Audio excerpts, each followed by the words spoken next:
Second greetings to all. Last கிளாஸ்ல நம்ம அசம்பிளினா என்ன, டூ டைப்ஸ் ஆஃப் அசம்பிளி அப்படின்னா என்ன அப்படிங்கிறத பார்த்துருந்தோம். ஸோ இந்த கிளாஸ்ல நம்ம என்ன பார்க்க போறோம் அப்படின்னா, விசுவல் ஸ்டுடியோ இன்டகிரேட்டட் என்விரான்மெண்ட்டை நம்ம பார்க்க போறோம். சரிங்களா?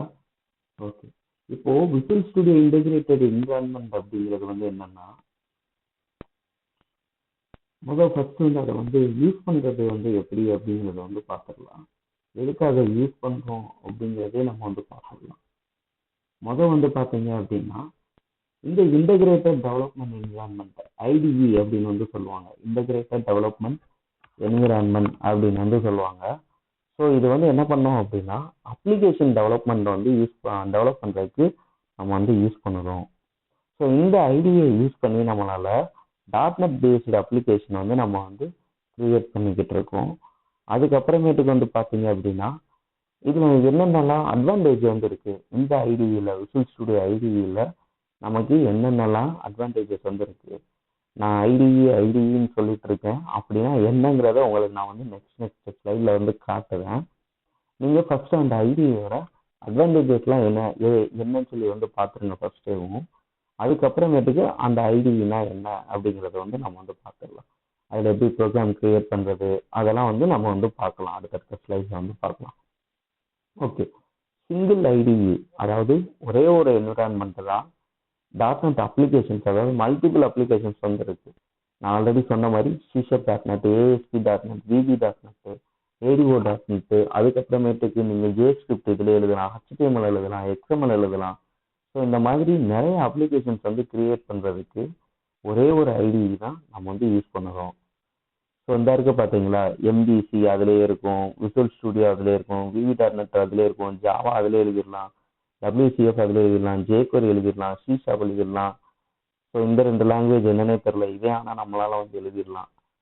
ஸோ இந்த மாதிரி எல்லாத்துக்குமே ஒரே ஒரு ஐடிஇ தான் நம்ம யூஸ் பண்ணிக்கிட்டு இருக்கோம். அதுக்கப்புறமேட்டுக்கு நெக்ஸ்ட் ஒன்று பார்த்தீங்க அப்படின்னா, ஐடி ஒன்று, அதே மாதிரி தான் சொல்யூஷன் எல்லா அப்ளிகேஷனுக்கு தேவையான சொல்யூஷன் உள்ளே பில்ட் ஆயிரும். மல்டிபிள் லாங்குவேஜஸ்க்கு தேவையான சொல்யூஷன் ஃபுல்லாக பார்த்தீங்க அப்படின்னா உள்ளே பில்ட் ஆயிடும்.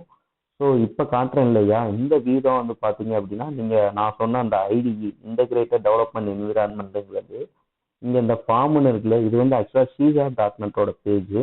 இங்கே இந்த ஃபார்ம்னு இருக்கு இல்லையா, இங்கே தான் நம்ம டிசைன் பண்ணுவோம். ஃபார்மோட டிசைன் பண்ணுவோம். தட் மீன்ஸ் நீங்கள் வெப்சைட்டில் எப்படி ஒரு டெக்ஸ்ட் பாக்ஸ், ரேடியோ பட்டன் இதெல்லாம் வச்சு நீங்கள் டிசைன் பண்ணியிருப்பீங்களோ, அதே மாதிரி இங்கே ஃபார்ம் டிசைன் இங்கே தான் பண்ணுவோம். அதாவது இந்த சைடில் பார்த்தீங்க அப்படின்னா கண்ட்ரோல்ஸ் இருக்கும். Controls means button, cursor, combo box, இந்த மாதிரி கண்ட்ரோல் ஃபுல்லாக பார்த்தீங்க அப்படின்னா இங்கே இருக்கும். இதை அப்படியே ட்ராக் பண்ணி இங்கே இழுத்து வச்சிங்கன்னா போதும், ஃபார்மில் உட்காந்துக்கிறோம். இதுக்கு கோடிங் பேக்ரவுண்டில் இதுவே ஜென்ரேட் பண்ணிக்கிறோம். சரியா? ஸோ இதை என்ன சொல்லுவாங்க அப்படின்னா டூல் பாக்ஸ் விண்டோ அப்படின்னு சொல்லுவாங்க. ஸோ இதை என்ன சொல்லுவாங்க அப்படின்னா, அதாவது இந்த இருக்கு இல்லையா அந்த ஃபார்ம் டிசைன்னு, அந்த விண்டோ ஃபார்ம் டிசைனர் விண்டோ அப்படின்னு சொல்லுவாங்க. எடுத்தோடனே சொல்யூஷன் எக்ஸ்ப்ளோரர் விண்டோ. நீங்கள் கிரியேட் பண்ணுற எல்லா லாங்குவேஜுக்கும் உண்டான சொல்யூஷன் இங்கே தான் கிரியேட் ஆகும். இப்போ நீங்கள் இதே லாங்குவேஜ்லேயே பார்த்தீங்க அப்படின்னா C#.NET வித் ASP.NET அந்த மாதிரிலாம் நீங்கள் கிரியேட் பண்ணுறீங்கன்னா அந்த ஃபைல்ஸும் இங்கேயே லிஸ்ட் அவுட் ஆகிட்டு இருக்கும். இந்த விண்டோலேயே லிஸ்ட் அவுட் ஆகிட்டு இருக்கும். இங்கே இருக்கிற ஒவ்வொரு எலமெண்ட்டுக்கும் நீங்கள் அந்த ப்ராப்பர்ட்டிஸ் பார்த்தீங்க அப்படின்னா இந்த விண்டோவில் இருக்கும். ஸோ இந்த விண்டோ என்ன சொல்லுவாங்க அப்படின்னா ப்ராப்பர்ட்டி விண்டோ அப்படிம்பாங்க. ஸோ இந்த ஐடியில் 4 முக்கியமான விண்டோ இருக்குது. ஃபர்ஸ்ட் ஒன்று சொல்யூஷன் எக்ஸ்ப்ளோரர் விண்டோ. அங்கே தான் உங்களுக்கு ஃபைல்ஸ் எல்லாமே ஜென்ரேட் ஆகி ஸ்டோர் ஆகிற இடம் அங்கே தான். அதுக்கப்புறமேட்டுக்கு ஃபார்ம் டிசைனர் விண்டோ 2வது விண்டோ. 3வது அந்த ஃபார்மை டிசைன் பண்ணுறதுக்கு டூல்ஸ் வேணும். ஸோ அந்த டூல் பாக்ஸ் விண்டோ. 4வது அந்த டூல்ஸ் ஒவ்வொன்றுக்கும் ஒவ்வொரு ப்ராப்பர்ட்டிஸ் இருக்கும். ஸோ 4th ஒன்று ப்ராப்பர்ட்டிஸ் விண்டோ. சரிங்களா? இதாக இருக்கு பாருங்க, நான் அதில் அந்த சொல்யூஷன் எக்ஸ்ப்ளோரரை மட்டும் ஜூம் பண்ணி காமிச்சிருக்கேன். இந்த விண்டோவை மட்டும் நான் ஜூம் பண்ணி காமிச்சிருக்கேன். இதில் பார்த்தீங்க அப்படின்னா designer.cs அப்படிங்கிற ஒரு ஃபைல் இருக்குது, XML ஃபைல் இருக்குது, windows.forms ஒரு ஃபைல் இருக்குது, .data அப்படிங்கிற ஃபைல் இருக்குது, data.data SQL clientங்கிற ஃபைல் இருக்குது. ஸோ இந்த மாதிரி நிறைய லாங்குவேஜஸ் இந்த ஃபைல் இருக்கு. ஸோ இதுலேயே பார்த்தீங்க அப்படின்னா XMLங்கிறது ஒரு லாங்குவேஜாக வந்துடும். அதே மாதிரி அங்கிட்ட வந்து பார்த்தீங்க அப்படின்னா டிவி டேட்டாபேஸை நம்ம வந்து யூஸ் பண்ணுறதுக்கு உண்டான லாங்குவேஜ் இங்கே இருக்குது, இந்த ஃபைலில் இருக்குது. இங்கே வந்து பார்த்தீங்கன்னா சி ஷாப்லேயே ரெண்டு இருக்கும். ஒன்று வந்து சி ஷாப் அப்படிங்கிறது நார்மலாக ப்ரோக்ராம் டாட் சிஎஸ்ங்கிறது நம்ம ஃபங்க்ஷன்ஸ் எழுதுறது. ஸோ இந்த பட்டன் வந்து என்ன ஒர்க்கு பார்க்கணும், இந்த ஃபார்ம் லோட் ஆகும்போது என்ன பார்க்கணும் அப்படின்னு நம்ம வந்து ஃபங்க்ஷன் எழுதுற வந்து டாட் சிஎஸ்ல வந்து ஸ்டோர் ஆகும். நம்ம டிசைன் பண்ணுவோம் இல்லையா, இந்த இடத்துல பட்டன் இருக்கணும், இன்னும் அது இந்த ஸ்டைலில் இருக்கணும், அந்த பட்டன் இந்த கலரில் இருக்கணும்னு சொல்றது இந்த form dot designer dot CS அப்படிங்கிற ஃபைலு. ஸோ இத்தனை லாங்குவேஜையும் கம்பைன் பண்ணி தான் என்ன ஆகுது அப்படின்னா உங்களுக்கு இந்த ஒரு அப்ளிகேஷன் வந்து வருது. அதுவும் இல்லாமல் நமக்கு அந்த அளவுக்கு ஈஸியாகவும் இந்த என்விரான்மெண்ட் வந்து இருக்கு. இதுதான் இந்த ஐடியோட அட்வான்டேஜ். இப்போ உங்களுக்கு புரிஞ்சிருக்குன்னு நினைக்கிறேன், ஓரளவு உங்களுக்கு வந்து தெரிஞ்சிருக்குன்னு நினைக்கிறேன். ஸோ மல்டிபிளாக வந்து நம்ம வந்து சொல்லுறோம். அதே மாதிரி இந்த கோட் எடிட்டர் சப்போர்ட் இருக்கு. அது என்ன சார் கோட் எடிட்டர் சப்போர்ட்? இப்போ நீங்கள் இந்த டயக்ராம் வந்து பாருங்களேன். ஆக்சுவலாக இதோட முழு கோடிங் வந்து என்ன அப்படின்னா message box dot show off அப்படின்னு சொல்லிட்டு நம்ம வந்து இங்கே வந்து எழுதியிருக்கணும்ப்பா. ஆனால் நான் இங்கே மெசேஜ் பாக்ஸ் டாட் எஸ்ன்னு சொல்லி அடித்த உடனே எனக்கு வந்து பார்த்தீங்கன்னா அடுத்ததா ஷோ அப்படின்னு சொல்லி காட்டும். ஸோ இப்போ வந்து நீங்கள் ஜஸ்ட் என்ட்ரு தட்டினாலே போதும், அந்த ஃபங்க்ஷன் வந்து ஆட்டோமேட்டிக்காக வந்து கிரியேட் ஆகிடும். ஸோ இந்த இதை தான் வந்து என்ன சொல்லுவாங்க அப்படின்னா கோட் எடிட்டர் சப்போர்ட்டிங் இன்டெலிஜென்ஸ் அப்படின்னு சொல்லுவாங்க. நீங்கள் எதையுமே வந்து ஃபுல்லாக வந்து டைப் பண்ணணும்னு அவசியம் இல்லை. இந்த அப்ளிகேஷனில் நீங்கள் ஒரு 2-3 லெட்டர் நீங்கள் அடிச்சிங்கனாலே அதில் என்னென்னலாம் சஜஷன் இருக்குமோ அதை ஃபுல்லாக வந்து காட்டிடும். உங்களுக்கு தேவையான வச்சு என்ட்ரு கொடுத்துட்டு நீங்கள் பேசாமல் அடுத்தடுத்த லைனுக்கு வந்து போயிட்டே இருக்கோம். இதனால நமக்கு வந்து என்ன அப்படின்னா யூசருக்கு டைம் சேவிங் வந்து ரொம்ப ரொம்ப நமக்கு வந்து கிடைக்கும். சரியா? ஸோ நெக்ஸ்ட் ஒரு பாயிண்ட் வந்து பார்த்தீங்கன்னா இதில் வேற என்ன அட்வான்டேஜ் இருக்குன்னு பார்த்தீங்கன்னா compilation from within the environment based on defined configuration option. So நான் கம்பைலேஷன் வந்து இந்த என்விரான்மெண்ட்டுக்குள்ளே வந்து நடந்து முடிஞ்சிடும்.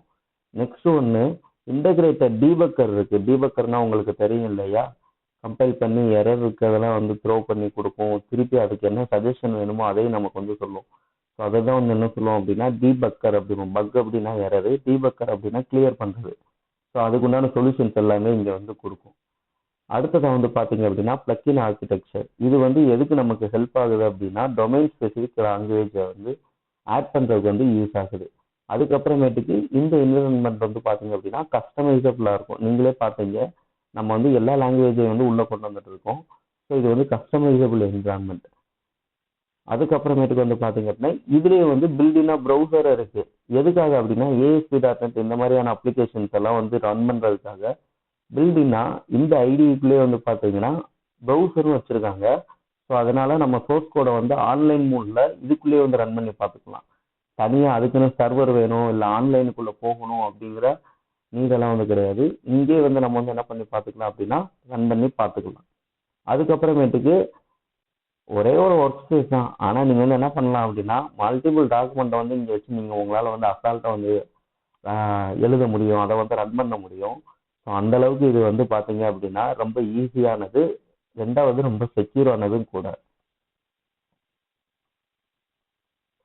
ஸோ இதில் வந்து பார்த்தீங்க அப்படின்னா மெயினாக வந்து இது வந்து டிசைன் வந்து பார்த்தீங்க அப்படின்னா கிரியேஷன் டைமிங்கில் தான் வந்து நம்ம வந்து பண்ணுறோம். அதுக்கப்புறமேட்டுக்கு லேஅவுட்டில் வந்து கண்ட்ரோல்ஸ் எல்லாத்தையுமே வந்து பிளேஸ் பண்ணி வச்சுட்டு திருப்பி வந்து அதை வந்து ரன் பண்ணுறது வந்து பார்த்தீங்க அப்படின்னா ரன் டைமில் தான் மாற்றுறது. தட் மீன்ஸ் ரெண்டர் அப்படிங்கிறது வந்து என்ன அப்படின்னா அதுக்கப்புறம் ப்ரோக்ராம் கோடாக வந்து மாற்றுறது ரன் டைமில் தான் வந்து நடக்குது. அதுக்கப்புறமேட்டுக்கு இந்த ரன் டைம் வந்து இருக்கு இல்லையா, அதுக்கப்புறம் ரெண்டரிங் பண்ணி வர்றதுக்கு தட் மீன்ஸ் அந்த கண்ட்ரோல்ஸ் எல்லாம் இந்த ப்ரோக்ராம் கூட கோடாக மாற்றி வர்றதுக்கு ரொம்ப கம்மியான டைம் தான் வந்து பார்த்தீங்க அப்படின்னா இந்த கம்பைலரும் வந்து எடுக்குது. ஸோ இப்போ நான் form one dot designer dot சிஎஸ்ல வந்து நான் ஆல்ரெடி சொன்னேன், இதுதான் வந்து டிசைனர் விண்டோக்கு உண்டான கோடுன்னு. இருக்கு இல்லையா, ஒரு பட்டனை வந்து நான் வந்து எடுத்து வச்சிருக்கேன். அந்த பட்டனை நான் இங்கே வந்து வச்ச உடனே வந்து என்ன ஆயிடும் அப்படின்னா இந்த டாட் REX அப்படிங்கிற ஃபைலும் வந்து ஜென்ரேட் ஆகிடும். ஸோ இது வந்து ரன் டைமில் தான் நமக்கு வந்து கிடைக்கும். இந்த பட்டன் என்ன பண்ணணுங்கிற ஃபங்க்ஷனுக்கு இந்த இருக்குது கீழே வந்து உங்களுக்கு லைட்டாக தெரிஞ்சிருக்கும் C#.program.cs அப்படிங்கிறது வந்து இதில் வந்து இருக்கும். சரியா? இதுக்கப்புறமேட்டுக்கு அடிஷ்னலாக இதில் வந்து நீங்கள் வந்து பார்த்தீங்க அப்படின்னா HTML எழுதிக்கலாம், ஜாவா ஸ்கிரிப்ட் எழுதிக்கலாம், அதே மாதிரி மல்டி மானிட்டர், ஒரே மானிட்டரில் ரன் பண்ணணும்னு கிடையாது, நிறைய மானிட்டர்லாம் நீங்கள் வந்து போட்டுக்கலாம். ஸோ கோடு இன்டெலிஜென்ஸ் சப்போர்ட்டும் வந்து இருக்குது. அதனால் வந்து நீங்கள் ப்ரோக்ராம் வந்து ஈஸியாக வந்து டைப் பண்ண முடியும். அதே மாதிரி டீபக்கிங் வந்து பார்த்தீங்க அப்படின்னா நம்மளுடைய ப்ரோக்ராமோட பேரலல் ப்ரோக்ராமிங் வந்து இம்ப்ரூவ் வந்து பண்ணிட்டு இருக்கு. ஸோ இதுக்கு இதே மாதிரி வந்து பார்த்தீங்க அப்படின்னா இன்னும் நிறையா இருக்குது. கஸ்டமைஸ்டு அப்பியரன்ஸ் வந்து உங்களால் வந்து சொல்ல முடியும். அதே மாதிரி behaviours of macros and add ins வந்து நிறையா வந்துருக்கு. மேக்ரோஸ் அப்படிங்கிறது ஸ்மால் சைஸ் ஆஃப் ப்ரோக்ராம்ஸ்ன்னு சொல்லுவாங்க. ஸோ அது வந்து சின்ன சின்ன ஆடின்ஸ் மாதிரி இருக்கும்.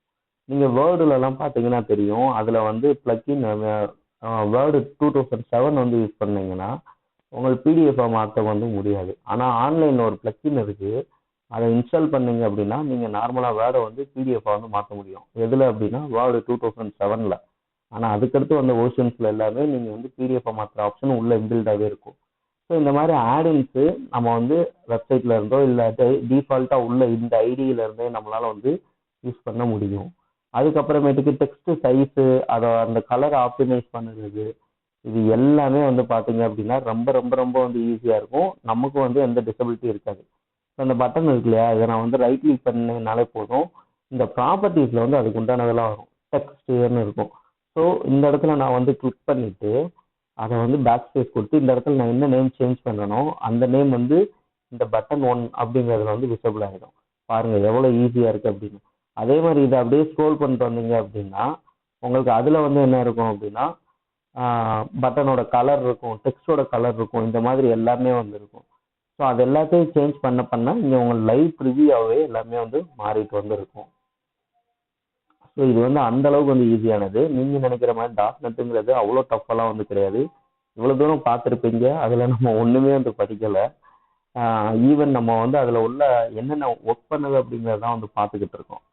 ஸோ இப்போ வந்து பார்த்தீங்க அப்படின்னா இது வந்து ஒரு கம்ப்ளீட்டான ஒரு இன்டகிரேஷன்ப்பா. அதான் காம்ப்ளிகேட்டட் ப்ராப்ளத்தை இங்கே வந்து ரொம்ப ஈஸியாக வந்து நம்மளால் வந்து பெர்ஃபார்ம் வந்து பண்ண முடியும். சிம்பிளாக சொல்ல போனால் அவ்வளோதான். இந்த டாபிக் வந்து பார்த்தீங்க அப்படின்னா உங்களுடைய டெக்ஸ்ட் புக்ஸில் 6 to 8 பேஜில் வந்து இருக்குது. அதுக்கு உண்டான வெப்சைட் அட்ரஸும் நான் வந்து ரெஃபரன்ஸ்க்கு வந்து கொடுத்துருக்கேன். ஸோ நம்ம வந்து நெக்ஸ்ட் கிளாஸில் வந்து என்னென்ன பார்க்க போகிறோம் அப்படின்னா இதை ரன் பண்ணுறதுக்கு என்ன சிஸ்டம் ரெக்யர்மெண்ட்டு, என்ன வெர்ஷன்ஸ் எல்லாம் இருக்குது இந்த டாட்நெட்டில் அப்படிங்கிறதான் பார்க்க போகிறோம். இதை நம்ம நெக்ஸ்ட் வீடியோவில் வந்து பார்க்கலாம். தேங்க்யூ.